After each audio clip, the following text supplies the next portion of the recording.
Hey there guys, this is Zodan. I'm just making a quick little video to demonstrate some shortcuts in the way of macros, Roll20 macros that you can use as a DM to speed up gameplay while you're running an adventure.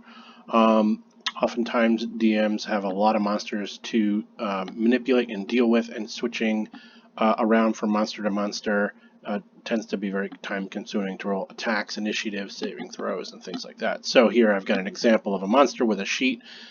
Normally I would have to open the sheet, find the attack or the saving throw or the skill or the ability, or click this little initiative thing and do that, open and closing that for each of my monsters that I had on the battlefield. So I've set up some very simple macros here. The first one is the initiative macro. It's just selected initiative. You set that macro up, make them a token action, and then whenever I select the token, the token actions will appear, and I can click and roll that one, for example, for initiative, and it rolls the initiative. Similarly, I have macros for attacks. So I have 1, 2, and 3, each of the attacks. And if you look at the skeleton, it has a short sword, a short bow, and a claw. So it has 3 different attacks.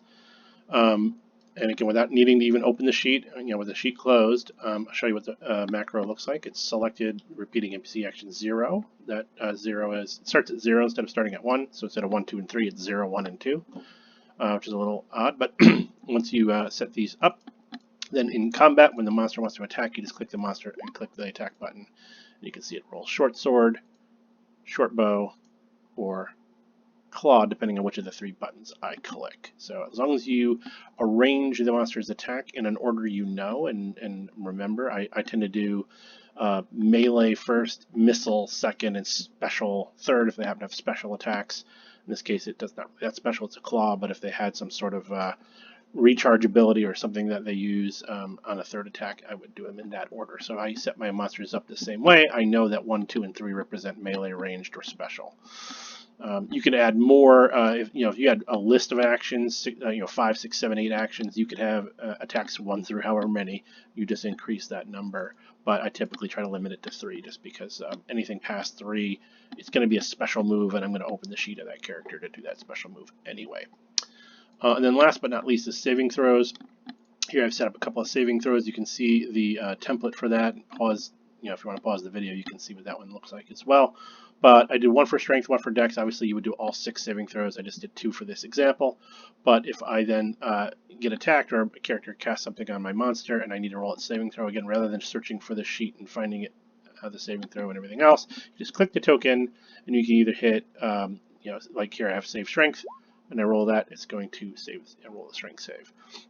Save dex, if I set that as a token action, and that will now come up as well, so I can roll that, and it'll roll its dex save. So it automatically figures out if it's proficient with that save or not. If it's proficient, it rolls the save. If it's not, it rolls the skill, the stat. So saves you time having to even figure out what its save is. You just press the button that corresponds to the right saving throw, and it'll roll it. So those 3 things combined, initiative at the beginning, attacks while you're taking your turns, and saves while the players are taking their turns, should really improve your play, because you only need to worry about selecting tokens and then updating hit points. That's about it. Thanks.